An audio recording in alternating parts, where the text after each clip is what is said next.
It was a quiet afternoon, the kind where everything seemed to be in its rightful place. But when the knock on my door came, everything changed. The Homeowners Association, HOA, had decided to take matters into their own hands, claiming that my son had broken some rule. But what they didn't know, what no one knew, was that the person they were about to mess with was far more than just a concerned father. I wasn't just another neighbor. I was a senior officer with the power to make their little game backfire in ways they couldn't even imagine. This was going to be a lesson no one would forget. The officer standing at my doorstep looked uncomfortable. He glanced at his notepad, then at my son, who stood there confused, holding a basketball and still catching his breath from the neighborhood game he just finished. "Sir," the officer began carefully, "we received a report from the HOA about a juvenile causing disturbances, possibly trespassing on private property." I raised an eyebrow. "You mean playing ball on the cul-de-sac? The same one we all pay HOA fees to maintain?" He hesitated, clearly sensing the absurdity.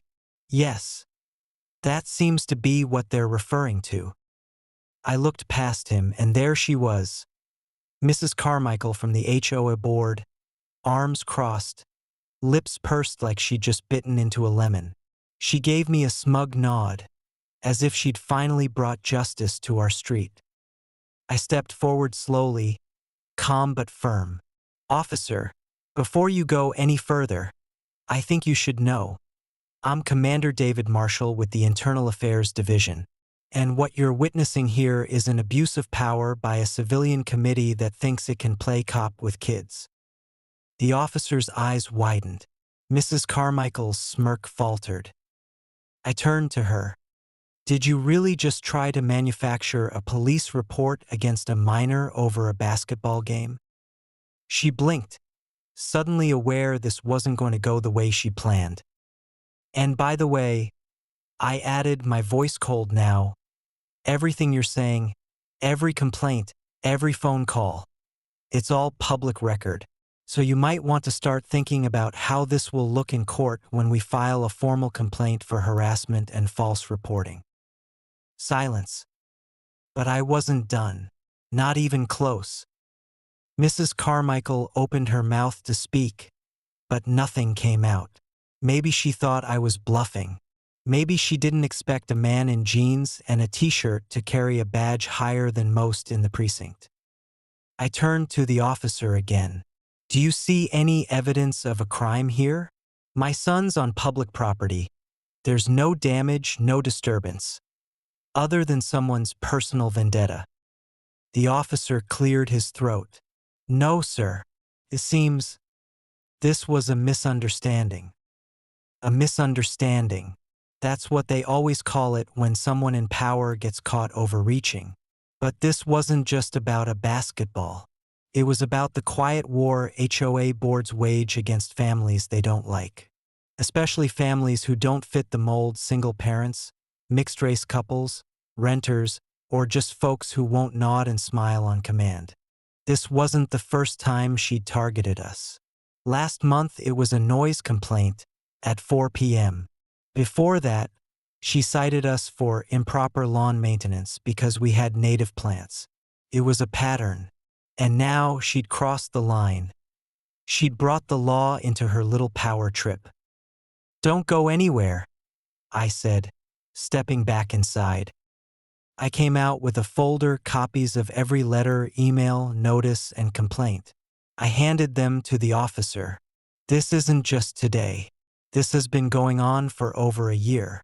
You might want to pass this along to your supervisor."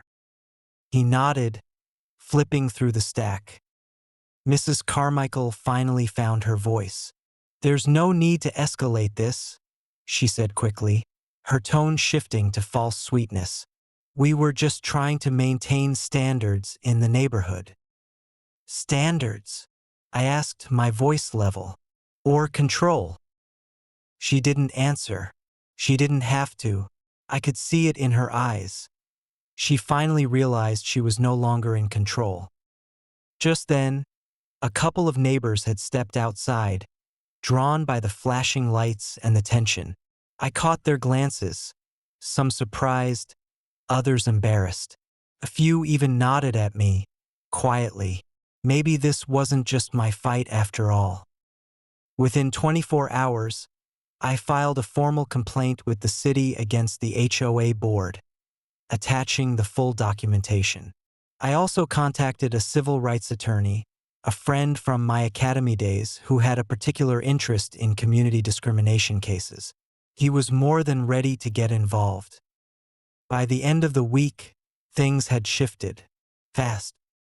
An emergency HOA board meeting was called. This time, the room was packed, not just by the usual handful of retirees and the concerned few, but by neighbors who had stayed silent for too long. Parents, young couples, even folks I'd barely spoken to came up and quietly shared their own stories of Mrs. Carmichael's selective rule enforcement. I took the floor calmly. I didn't yell. I didn't threaten. I simply stated the facts. That my son had been wrongfully accused, that police resources had been abused, and that there was a consistent pattern of targeting certain families. I let the truth do the work. By the end of the meeting, a motion had been made to remove Mrs. Carmichael from the board, passed unanimously. She stepped down without a word. And just like that, the spell was broken. The fear that had kept everyone quiet had cracked. Not just because I was a senior officer, but because someone finally said enough, and others realized they weren't alone. As I walked home that evening, my son ran ahead of me, dribbling his basketball, free and light again. I paused at the end of the driveway and looked around. Same street, same houses, but something felt different, lighter, stronger.